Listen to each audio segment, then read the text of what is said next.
ପ୍ରଶ୍ନ ଜାତୀୟ ପାଠ୍ୟଖସଡ଼ା ଏନସିଏଫ 2005 ଅନୁଯାୟୀ ନିମ୍ନଲିଖିତ ମଧ୍ୟରୁ କେଉଁଟି ପ୍ରାଥମିକ ସ୍କୁଲ ଗଣିତ ପାଠ୍ୟକ୍ରମର ଅଂଶ ନୁହେଁ?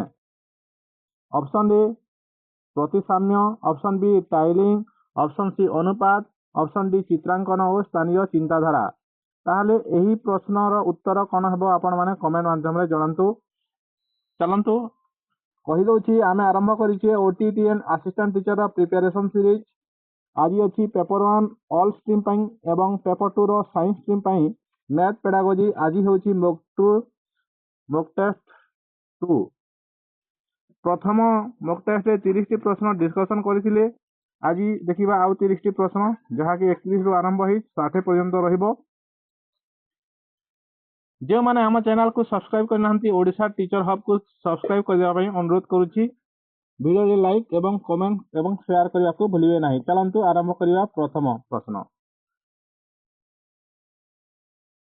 ଆଜିର ପ୍ରଥମ ପ୍ରଶ୍ନ ହେଉଛି, ଗାଣିତିକ ପ୍ରକ୍ରିୟାରେ ଆଲଗୋରିଦମ୍ କହିଲେ କ'ଣ ବୁଝାଏ? ଗାଣିତିକ ପ୍ରକ୍ରିୟାରେ ଆଲଗୋରିଦମ୍ କହିଲେ କ'ଣ ବୁଝାଏ? ଏହାର ସଠିକ୍ ଉତ୍ତର ହୋଇଯିବ କୌଣସି ସମସ୍ୟାର ସମାଧାନ ପାଇଁ ଧାଡ଼ି କ୍ରମରେ ଥିବା ନିର୍ଦ୍ଦିଷ୍ଟ ସୋପାନ ବା ନିୟମାବଳୀ। ଗଣିତର ଇତିହାସ ପଢ଼ିବା ଏହା ନୁହେଁ, ଜ୍ୟାମିତିକ ଚିତ୍ର ଅଙ୍କନ କରିବା ନୁହେଁ, ମନେ ମନେ ହିସାବ କରିବା ମଧ୍ୟ ଆଲଗୋରିଦମ୍ ନୁହେଁ। ଠିକ୍ ଅଛି, ଚାଲନ୍ତୁ ପରବର୍ତ୍ତୀ ପ୍ରଶ୍ନ ନିକଟକୁ ଯିବା। ଜାତୀୟ ପାଠ୍ୟଖସଡ଼ା ଏନସିଏଫ 2005 ଅନୁଯାୟୀ ନିମ୍ନଲିଖିତ ମଧ୍ୟରୁ କେଉଁଟି ପ୍ରାଥମିକ ସ୍କୁଲ ଗଣିତ ପାଠ୍ୟକ୍ରମର ଅଂଶ ନୁହେଁ? ଦେଖନ୍ତୁ, ପ୍ରାଥମିକ ସ୍କୁଲର ଗଣିତ ପାଠ୍ୟକ୍ରମର ଅଂଶ ନୁହେଁ କେଉଁଟା? ଦେଖନ୍ତୁ, ପ୍ରତିସାମ୍ୟ ଅଛି, ଟାଇଲିଂ ଅଛି ଏବଂ ରେସିଓ ଅଛି, ଚିତ୍ରାଙ୍କନ ଅଛି। ତାହେଲେ ଆମର ପ୍ରାଥମିକ ସ୍କୁଲରେ ଅନୁପାତ ନାହିଁ, ତେଣୁ ଅପସନ୍ ସି ହେଇଯିବ ସଠିକ୍ ଉତ୍ତର। ପ୍ରତିସାମ୍ୟ ରହିଛି, ସିମେଟ୍ରି, ଟାଇଲିଂ, ଟେସେଲେସନ୍ ରହିଛି, ଚିତ୍ରାଙ୍କନ ଏବଂ ସ୍ଥାନୀୟ ଚିନ୍ତାଧାରା ପ୍ୟାଟର୍ନ ଗୁଡ଼ିକ ମଧ୍ୟ ରହିଛି। କିନ୍ତୁ ଏହି ଅନୁପାତ ଆମର ପ୍ରାଥମିକ ସ୍କୁଲରେ ନାହିଁ, ତେଣୁ ଅପସନ୍ ସି ହେବ ସଠିକ୍ ଉତ୍ତର। ବୁଝିପାରିଲେ ନା ବୁଝିପାରୁନାହାନ୍ତି? ପ୍ରାଥମିକ ସ୍ତରରେ ଜ୍ୟାମିତିକ ଆକୃତି ସେପ୍ ଶିଖାଇବାର ସଠିକ୍ କ୍ରମ କେଉଁଟି ହେବା ଉଚିତ? ଦେଖନ୍ତୁ, ଏହାର ସଠିକ୍ ଉତ୍ତର ହେଉଛି ଚାକ୍ଷୁଷୀକରଣ ବା ଦେଖିବା। ଆକୃତି ଗୁଡ଼ିକର ଅନୌପଚାରିକ ବର୍ଣ୍ଣନା, ତାପରେ ଗୁଣ ଗୁଡ଼ିକର ବିଶ୍ଳେଷଣ। ତେଣୁ ଅପସନ୍ ବି ହେଇଯିବ ସଠିକ୍ ଉତ୍ତର। ପ୍ରଥମେ ଦେଖିବ, ତାପରେ ସେଗୁଡ଼ିକୁ ବର୍ଣ୍ଣନା କରିପାରିବ, ତାପରେ ସେଗୁଡ଼ିକ ବିଶ୍ଳେଷଣ କରିବ। ଏଇଟା ହେବ ସଠିକ୍ ତାର କ୍ରମ। ପ୍ରଥମେ ସେ ସଂଜ୍ଞାକୁ ବୁଝିବ ନାହିଁ, ପ୍ରଥମେ ସଂଜ୍ଞା ପ୍ରାଥମିକ ସ୍କୁଲରେ ପ୍ରାଥମିକ ସ୍ତରରେ ଏହି ପ୍ରଥମେ ସଂଜ୍ଞା ଆସିବ ନାହିଁ, ସୂତ୍ର ମଧ୍ୟ ପ୍ରଥମେ ଆସିବ ନାହିଁ। ପରୀକ୍ଷାକୁ ଆଧାର କରି ଚିତ୍ର ଶିଖାଇବା ଏହା ମଧ୍ୟ ହେବ ନାହିଁ। ତେଣୁ ଅପସନ୍ ବି ଆରାମରେ ହେଇଯିବ, ଆପଣମାନେ ଏମିତି କାଟିକି ବି ଆନ୍ସର କରିପାରିବେ। ହେଲା, ଚାଲନ୍ତୁ ପରବର୍ତ୍ତୀ ପ୍ରଶ୍ନ ଦେଖିବା। ଗଣିତରେ ଅବବୋଧ ବା ଅଣ୍ଡରଷ୍ଟାଣ୍ଡିଂର ଲକ୍ଷଣ କେଉଁଟି? ଅପସନ୍ ଏ ଅଛି ସୂତ୍ରକୁ ତ୍ରୁଟି ଶୂନ୍ୟ ଭାବେ ଘୋଷିବା। ଦେଖନ୍ତୁ, ସୂତ୍ରକୁ ତ୍ରୁଟି ଶୂନ୍ୟ ଭାବେ ଘୋଷିଥିଲେ କୌଣସି ଲାଭ ନାହିଁ, ବୁଝିବା ସହିତ ତାର କୌଣସି ସମ୍ପର୍କ ନାହିଁ, ତେଣୁ ଏଇଟା ହେବ ନାହିଁ। ଗାଣିତିକ ସମ୍ପର୍କ ଓ ଧାରଣା ଗୁଡ଼ିକୁ ନିଜ ଭାଷାରେ ବ୍ୟାଖ୍ୟା କରିପାରିବା, ଏଇଟା ଠିକ୍ ଅଛି। ଦ୍ରୁତ ଗତିରେ ଗୁଣନ କରିବା ନୁହେଁ, ପରୀକ୍ଷାରେ ସବୁଠାରୁ ଅଧିକ ନମ୍ବର ରଖିବା ମଧ୍ୟ ଅଣ୍ଡରଷ୍ଟାଣ୍ଡିଂ ନୁହେଁ। ଅଣ୍ଡରଷ୍ଟାଣ୍ଡିଂ ହେଉଛି ଧାରଣା ଗୁଡ଼ିକୁ ନିଜ ଭାଷାରେ ବ୍ୟାଖ୍ୟା କରିପାରୁଛି ଯଦି ଗାଣିତିକ ସମ୍ପର୍କ ଧାରଣା ଗୁଡ଼ିକୁ, ତାହେଲେ ସେ ବୁଝିଛି ବୋଲି ଆମେ ଭାବିପାରିବା। ତେଣୁ ଅପସନ୍ ବି ହେଇଯିବ ସଠିକ୍ ଉତ୍ତର। ପରବର୍ତ୍ତୀ ପ୍ରଶ୍ନ, ଜଣେ ଛାତ୍ର 0.50କୁ 0.5 ଠାରୁ ବଡ଼ ବୋଲି ଭାବୁଛି, ଏହି ପ୍ରକାର ଭ୍ରମାତ୍ମକ ଧାରଣା କାହିଁକି ସୃଷ୍ଟି ହୁଏ? ଅପସନ୍ ଏ ଦେଇଛି, ସେ ପୂର୍ଣ୍ଣ ସଂଖ୍ୟାର ନିୟମକୁ, ଯେପରି 50 ବଡ଼ 5 ଛୋଟ, ଏହି ନିୟମ ଜାଣିଛି ଏବଂ ତାହାକୁ ଦଶମିକ ସଂଖ୍ୟା ଉପରେ ପ୍ରୟୋଗ କରୁଛି। ତାହେଲେ ଏଇଟା ହିଁ ହେଇଯିବ ସଠିକ୍ ଉତ୍ତର। ସେ 50କୁ ଜାଣିଛି ସଂଖ୍ୟାରେ ବଡ଼, 5 ଠାରୁ ବଡ଼ ବୋଲି ଜାଣିଛି, ତେଣୁ ସେ ଦଶମିକରେ ମଧ୍ୟ ସେହି ନିୟମ ଲାଗୁ ହେବ ବୋଲି ସେ ଭାବିକରି ସେମିତି କରୁଛି। ତେଣୁ ଅପସନ୍ ଏ ହେଇଯିବ ସଠିକ୍ ଉତ୍ତର। ପରବର୍ତ୍ତୀ ପ୍ରଶ୍ନ ଯିବା। ଗଣିତ ଶିକ୍ଷାଦାନର ସମସ୍ୟା ସମାଧାନ ପ୍ରଣାଳୀର ପ୍ରଥମ ସୋପାନ କ'ଣ? ଅପସନ୍ ଏ ଦେଇଛି ତଥ୍ୟ ସଂଗ୍ରହ କରିବା, ଅପସନ୍ ବି ଦେଇଛି ସମସ୍ୟାଟିକୁ ସଠିକ୍ ଭାବେ ବୁଝିବା ଏବଂ ଚିହ୍ନଟ କରିବା, ଅପସନ୍ ସି ଅଛି ଫଳାଫଳର ମୂଲ୍ୟାଙ୍କନ କରିବା, ଅପସନ୍ ଡି ଅଛି ସୂତ୍ର ଗଠନ କରିବା। ତାହେଲେ ଏହାର ସଠିକ୍ ଉତ୍ତର କ'ଣ ହେବ? ଏହାର ସଠିକ୍ ଉତ୍ତର ଅପସନ୍ ବି ହେଇଯିବ, ସମସ୍ୟାଟିକୁ ସଠିକ୍ ଭାବେ ବୁଝିବା ଏବଂ ଚିହ୍ନଟ କରିବା ହେଉଛି ତାର ପ୍ରଥମ ସୋପାନ। ପରବର୍ତ୍ତୀ ପ୍ରଶ୍ନ, ଗାଣିତିକ ପଜଲ ଏବଂ ଖେଳ ପ୍ରାଥମିକ ସ୍ତରରେ କାହିଁକି ଅନ୍ତର୍ଭୁକ୍ତ କରାଯାଏ? ଦେଖନ୍ତୁ, ପିଲାମାନଙ୍କର ସମୟ ଅତିବାହିତ କରିବା ପାଇଁ, ଟାଇମ୍ ପାସ୍, ଏହାର ଇଂରାଜୀ ହେଲା ଟାଇମ୍ ପାସ୍ କରିବା ପାଇଁ, କେବଳ ଶ୍ରେଣୀରେ ଆମୋଦ ପ୍ରମୋଦ ସୃଷ୍ଟି କରିବା ପାଇଁ, କେବଳ ଦେଇଛି, କେବଳ ଦେଲେ କଟିଯିବ, ଏଇଟା ମଧ୍ୟ ଟାଇମ୍ ପାସ୍ ପାଇଁ ନୁହେଁ। ପିଲାମାନଙ୍କ ମଧ୍ୟରେ ପ୍ରତିଯୋଗିତା ସୃଷ୍ଟି କରିବା ପାଇଁ, ପିଲା ମଧ୍ୟରେ ଲଢ଼େଇ ପ୍ରତିଯୋଗିତା କରିବା ପାଇଁ ନୁହେଁ। ତେଣୁ ଅପସନ୍ ସି ହେଇଯିବ ସଠିକ ଉତ୍ତର। ସମସ୍ୟା ସମାଧାନ କୌଶଳ ଓ ଗଣିତ ପ୍ରତି ସକ୍ରିୟ ଆଗ୍ରହ ବଢ଼ାଇବା ପାଇଁ କ'ଣ କରାଯାଏ ନା ଖେଳ ଏବଂ ପଜଲ, ଗାଣିତିକ ପଜଲକୁ ଅନ୍ତର୍ଭୁକ୍ତ କରାଯାଇଥାଏ। ପରବର୍ତ୍ତୀ ପ୍ରଶ୍ନ ଯିବା, ଗଣିତରେ ଗାଣିତିକ ଯୁକ୍ତି ମ୍ୟାଥମେଟିକାଲ ରିଜନିଂର କାର୍ଯ୍ୟ କ'ଣ? ଅପସନ୍ ଏ ଦେଇଛି କେବଳ ଗାଣିତିକ ପ୍ରକ୍ରିୟାକୁ ମନେ ରଖିବା। କେବଳ ଗାଣିତିକ, କେବଳ ହେଲେ କଟିଯିବ। କୌଣସି ଗାଣିତିକ ବିବୃତ୍ତି ବା ସମାଧାନ ପାଇଁ ତାର୍କିକ ସପକ୍ଷତା ବା ପ୍ରମାଣ ପ୍ରଦାନ କରିବାର ଦକ୍ଷତା, ଠିକ୍ ଅଛି। ଚିତ୍ରକୁ ସୁନ୍ଦର ଭାବେ ରଙ୍ଗ କରିବା, ଜଟିଳ ସଂଖ୍ୟାକୁ ଶୀଘ୍ର ଯୋଗ କରିବା ନୁହେଁ। ତେଣୁ ଅପସନ୍ ବି ହେଇଯିବ ସଠିକ ଉତ୍ତର।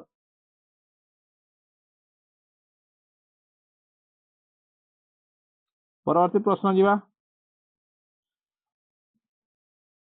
ଗଣିତରେ ପୋର୍ଟଫୋଲିଓ ମୂଲ୍ୟାଙ୍କନ କହିଲେ କ'ଣ ବୁଝାଏ?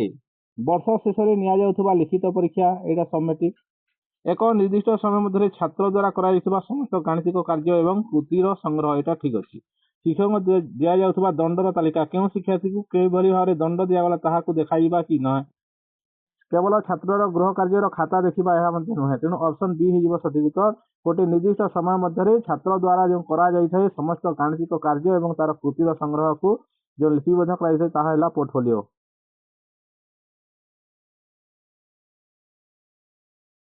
ପରବର୍ତ୍ତୀ ପ୍ରଶ୍ନ 40 ନମ୍ବର ପ୍ରଶ୍ନ ଦେଖିବା, ପ୍ରାଥମିକ ଶ୍ରେଣୀର ଛାତ୍ରଛାତ୍ରୀମାନଙ୍କୁ ତ୍ରିମାତ୍ରିକ ବସ୍ତୁ 3D ସେପ୍ ଯେପରିକି ସିଲିଣ୍ଡର, କୋନ୍ ଆଦିର ଧାରଣ ଦେବା ପାଇଁ ସବୁଠାରୁ ପ୍ରଭାବଶାଳୀ ଉପାୟ କେଉଁଟି? କଳାପଟାରେ ସେମାନଙ୍କର ଚିତ୍ର ଆଙ୍କିଦେବା, ସେମାନଙ୍କର ପରିସୀମା ସୂତ୍ର ଲେଖିଦେବା, ଦୈନନ୍ଦିନ ଜୀବନର ବାସ୍ତବ ବସ୍ତୁ ଯେପରି ପେନସିଲ, ବାକ୍ସ, ପାଣି ବୋତଲ ଦେଖାଇ ଶିଖାଇବା, ବହିରୁ ସଂଜ୍ଞା ମୁଖସ୍ଥ କରିବା। ତାହେଲେ 3D ରଟା କେଉଁଟା ହେବ ନା ଅପସନ୍ ସି ହେଇଯିବ ସଠିକ ଉତ୍ତର। ନା ସେମାନଙ୍କର ବାସ୍ତବ ବସ୍ତୁ ସହିତ ଦେଖାଇ ଶିଖାଇବା ହେବ 3D। ତେଣୁ ଅପସନ୍ ସି ହେଲା ସଠିକ ଉତ୍ତର। 40 ନମ୍ବର ପ୍ରଶ୍ନ ଦେଖିବା, ପ୍ରାଥମିକ ଶ୍ରେଣୀର ଛାତ୍ରଛାତ୍ରୀମାନଙ୍କୁ ତ୍ରିମାତ୍ରିକ ବସ୍ତୁ, ହଁ ଏହାର ସଠିକ ଉତ୍ତର ହେଇଛି ସି, ଅପସନ୍ ସି ହେଇଛି ସଠିକ ଉତ୍ତର। ଦୈନନ୍ଦିନ ଜୀବନର ବାସ୍ତବ ବସ୍ତୁ ସହିତ 3D ସେପ୍ ସହିତ ସଂଶ୍ଳିଷ୍ଟ ଦେଖାଇ ଶିଖାଇଲେ ସେମାନେ ସହଜରେ ବୁଝିପାରିବେ। ପରବର୍ତ୍ତୀ ପ୍ରଶ୍ନ 41 ନମ୍ବର ପ୍ରଶ୍ନ ଦେଖିବା, ଗଣିତ ଶିକ୍ଷାଦାନରେ କାର୍ଯ୍ୟଭିତ୍ତିକ ପ୍ରଣାଳୀ ଆକ୍ଟିଭିଟି ବେସ୍ଡ ଆପ୍ରୋଚର ମୁଖ୍ୟ ଲାଭ କ'ଣ ହୋଇଥାଏ? ଅପସନ୍ ଏ ଦେଇଛି ଶିକ୍ଷକଙ୍କ ପାଇଁ ଶ୍ରେଣୀଗୃହ ନିୟନ୍ତ୍ରଣ କରିବା ସହଜ ହୁଏ, ପିଲାମାନେ ନିଜେ କରି ଶିଖନ୍ତି, ଲର୍ଣ୍ଣିଂ ବାଇ ଡୁଇଂ ଓ ଜ୍ଞାନ ସ୍ଥାୟୀ ହୋଇଥାଏ। ତାହେଲେ ଏହାର ସଠିକ ଉତ୍ତର ଅପସନ୍ ବି ହେଇଯିବ। ପାଠ୍ୟକ୍ରମ ବହୁତ ଶୀଘ୍ର ଶେଷ ହୋଇଯାଏ ନୁହେଁ, ପିଲାମାନଙ୍କୁ କୌଣସି ଚିନ୍ତା କରିବାକୁ ପଡ଼େ ନୁହେଁ, ଏଇଟା ମଧ୍ୟ ହେବ ନାହିଁ। ତେଣୁ ଏହାର ମୁଖ୍ୟ ଲାଭ କ'ଣ ହେବ ନା ପିଲାମାନେ ନିଜେ କରି ଶିଖନ୍ତି। ଅପସନ୍ ବି ହେଇଯିବ ସଠିକ ଉତ୍ତର। ଚାଲନ୍ତୁ ପରବର୍ତ୍ତୀ ପ୍ରଶ୍ନ ଯିବା, ଜଣେ ଗଣିତ ଶିକ୍ଷକ ଭାବେ ଆପଣ ଶ୍ରେଣୀରେ ଲିଙ୍ଗଗତ ସମାନତା କିପରି ବଜାୟ ରଖିବେ? ଏହା ଆପଣମାନଙ୍କ ପାଇଁ ଗୋଟିଏ ହୋମୱାର୍କ ରହିଲା। ଆପଣ ଗୋଟିଏ ଶିକ୍ଷକ, ଆପଣ ଲିଙ୍ଗଗତ ସମାନତା କିପରି ବଜାୟ ରଖିବେ ଏହି ପ୍ରଶ୍ନର ଉତ୍ତର ଦେବେ। ଅପସନ୍ ଏ ଅଛି କେବଳ ପୁଅମାନଙ୍କୁ କଠିନ ପ୍ରଶ୍ନ ପଚାରିବା। ଅପସନ୍ ବି ଦେଇଛି ପୁଅ ଏବଂ ଝିଅ ଉଭୟଙ୍କୁ ସମାନ ଭାବେ ଗଣିତର ସମସ୍ୟା ସମାଧାନ କରିବାକୁ ପ୍ରୋତ୍ସାହିତ କରିବା। ଅପସନ୍ ସି ଦେଇଛି ଝିଅମାନଙ୍କୁ ଗଣିତରେ ଦୁର୍ବଳ ଭାବି ସହଜ ପ୍ରଶ୍ନ ଦେବା। ଅପସନ୍ ଡି ଦେଇଛି ପୁଅ ଏବଂ ଝିଅମାନଙ୍କ ପାଇଁ ସମ୍ପୂର୍ଣ୍ଣ ଅଲଗା ଶ୍ରେଣୀ ଗୃହ ବ୍ୟବସ୍ଥା କରିବା। ଏଇଟା ହେଲା ଆପଣମାନଙ୍କ ପାଇଁ ହୋମୱାର୍କ। ଆପଣମାନେ କମେଣ୍ଟ ମାଧ୍ୟମରେ ଜଣାନ୍ତୁ ଏହାର ସଠିକ ଉତ୍ତର କ'ଣ ହେବ। ଚାଲନ୍ତୁ ପରବର୍ତ୍ତୀ ପ୍ରଶ୍ନ ଯିବା, 43 ନମ୍ବର ପ୍ରଶ୍ନ, ଗଣିତରେ ସାଂସ୍କୃତିକ ଓ ସାମାଜିକ ଗୁରୁତ୍ୱ କହିଲେ କ'ଣ ବୁଝାଏ? ଅପସନ୍ ଏ ଦେଇଛି ଗଣିତ କେବଳ ପୂଜା ପାର୍ବଣରେ ବ୍ୟବହୃତ ହୋଇଥାଏ। ଅପସନ୍ ବି ଦେଇଛି ସମାଜର, ଏଇଟା କେବଳ ଦେଲା, ଏଇଟା କଟିଗଲା, ସମାଜର ବିକାଶ, ବ୍ୟବସାୟ, ମାପଚୁପ ଏବଂ ମାନବ ସଭ୍ୟତାର ପ୍ରଗତିରେ ଗଣିତର ଅବଦାନ। ଗଣିତର କୌଣସି ସାମାଜିକ ଗୁରୁତ୍ୱ ନାହିଁ, ଏଇଟା କେମିତି ହେବ? କେବଳ କେତେକ ନିର୍ଦ୍ଦିଷ୍ଟ ସମ୍ପ୍ରଦାୟର ଲୋକ ଗଣିତ ଶିଖିପାରିବେ ଏଭଳି କିଛି ନାହିଁ। ତେଣୁ ଅପସନ୍ ବି ହେଇଯିବ ସଠିକ ଉତ୍ତର। ଦେଖନ୍ତୁ ଏଠାରେ କେବଳ ଅଛି କଟିଗଲା, ଏଠାରେ କେବଳ ଅଛି କଟିଗଲା, ନାହିଁ ଗୁରୁତ୍ୱ, ଗଣିତର କୌଣସି ସାମାଜିକ ଗୁରୁତ୍ୱ ନାହିଁ, ଏହା କଟିଗଲା। ତେଣୁ ଅପସନ୍ ବି ହେଇଯିବ ସଠିକ ଉତ୍ତର। ଆପଣ ଏଭଳି ଭାବରେ ମଧ୍ୟ ଆନ୍ସର କରିପାରିବେ। 44 ନମ୍ବର ପ୍ରଶ୍ନ ଦେଖିବା, ଶ୍ରେଣୀ ଗୃହରେ ଗାଣିତିକ ଆଲୋଚନା विकास किपरि कराଯାई पारिबो। ऑप्शन ए देखि पिलामानकु श्रेणी रे संपूर्ण नीरव रहिबाकु कहिबा, पिलामानकु गाणितिक विषयवस्तु पर परस्पर मध्यरे ओ शिक्षकଙ୍କ सह तर्क एवं विचार विमर्श करबाकु सुयोग देबा एटा ठीक अछि। केवल बही रे थिबा उत्तर नकल करबाकु कहिबा, प्रतिदिन पिलामानकु लिखित परीक्षा देबाकु बाध्य करबा, एटा मध्य बाध्य करबा, उत्तर नकल करबाकु कहिबा, एटा मध्य ठीक आंसर नहे, तेणु ऑप्शन बी हिजबो सठिक उत्तर। परवर्ती प्रश्न, निम्नलिखित मध्यरु केउटी गठनात्मक मूल्यांकनर उपकरण नुहे। Option A quiz, option B मौखिक प्रश्न, ऑप्शन सी वार्षिक परीक्षा, ऑप्शन डी पर्यवेक्षण। तेणु क्विज, मौखिक प्रश्न, पर्यवेक्षण एटा गोटे गोटे कौन गठनात्मक मूल्यांकनर उपकरण, किंतु वार्षिक परीक्षा एटा गोटे समेटिव परीक्षा को बुझाउछि, तेणु ऑप्शन सी हिजबो सठिक उत्तर। परवर्ती प्रश्न जिबा, जड़े छात्र गुणन करने समय 23 गुणन 4 समान 812 लिखुची, शिक्षक भाव आपणकर प्रतिक्रिया कौन होगा उचित। खातार एक बड़ शून्य देदेवे, तार खातार एडे शून्य देदेवे, ताकू श्रेणी रे गाली करिवे, से केउं स्थान रे भूल करुची जेपरी हाथ रे रखिबा संख्या को जोग करिबा ताहा बुझाइबे, ताकू उक्त प्रश्नटी को 100 थर लिखिबाकू कहिबे। ताहले यार सठिक उत्तर हेइबो ऑप्शन सी, से केउं स्थान रे भूल करुची ताहा बुझाइ देबे। गणित शिक्षण रे अभिसारी चिंतन विशिष्ट प्रश्न केउटी। ऑप्शन ए देखि भारतर जनसंख्या वृद्धि को गणित माध्यम रे केमिति दर्शाइबो। 7 गुणन 6 रो मान केते, एटा नय। जदि पृथ्वी रु सब संख्या हो जाए तेबे कोन हेबो। तुम गाँर क्षेत्रफल मापी पाई केउं केउं उपाय आपणाइबो।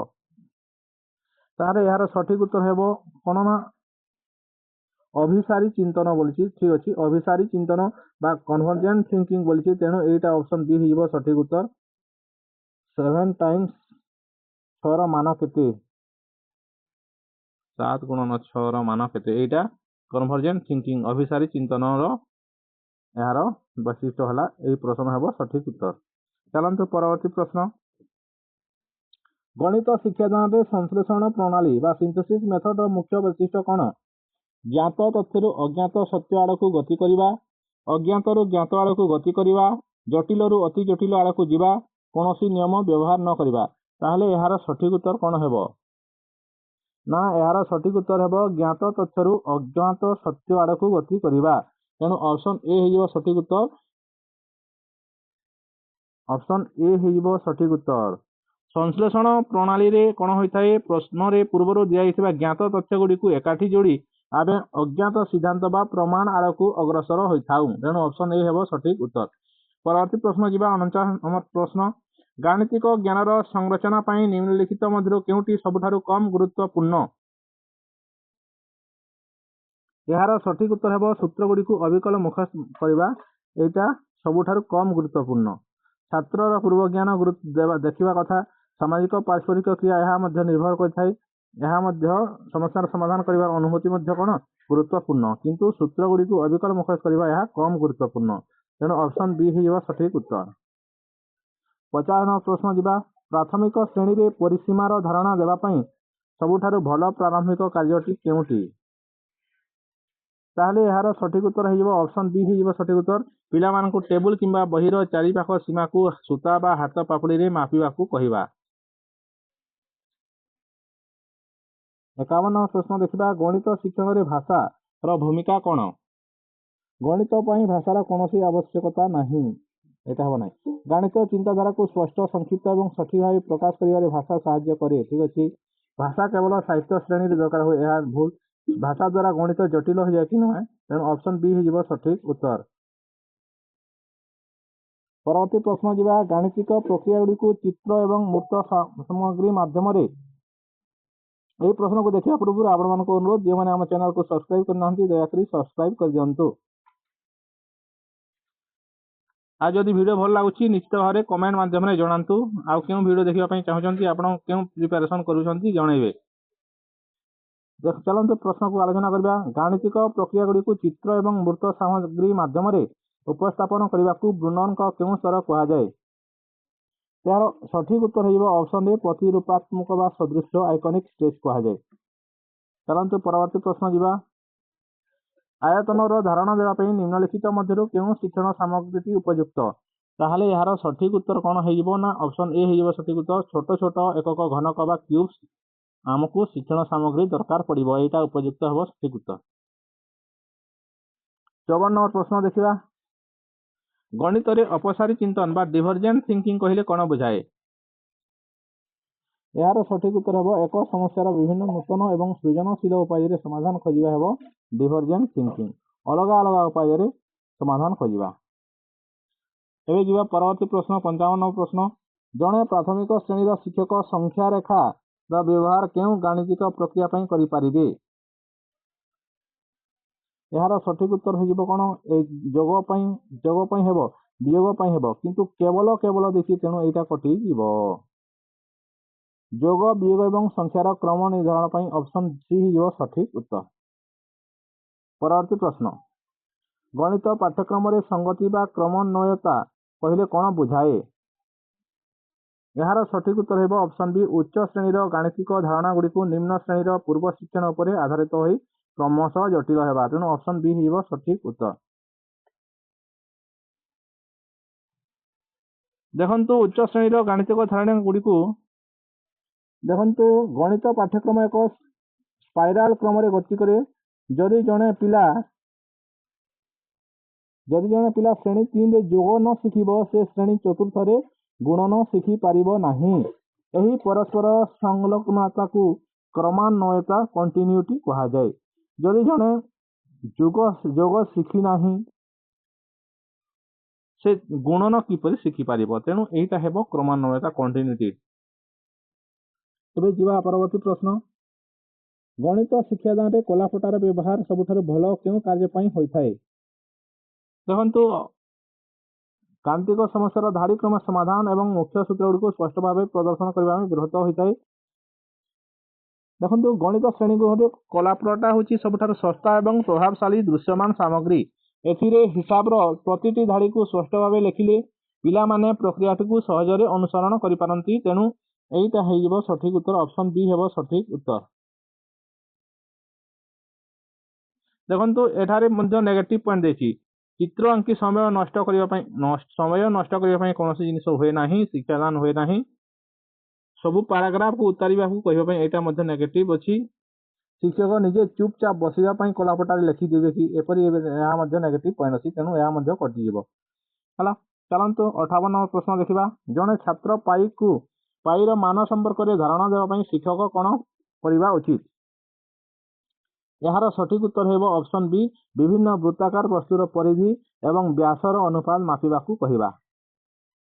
चलतु परवर्ती प्रश्न जीवा 59 नंबर प्रश्न गणित रे शैक्षणिक मूल्यांकन समान अर्थ गणित रे शैक्षणिक मूल्यांकन बा एजुकेशनल इवैल्यूएशन केउं समय करा जाए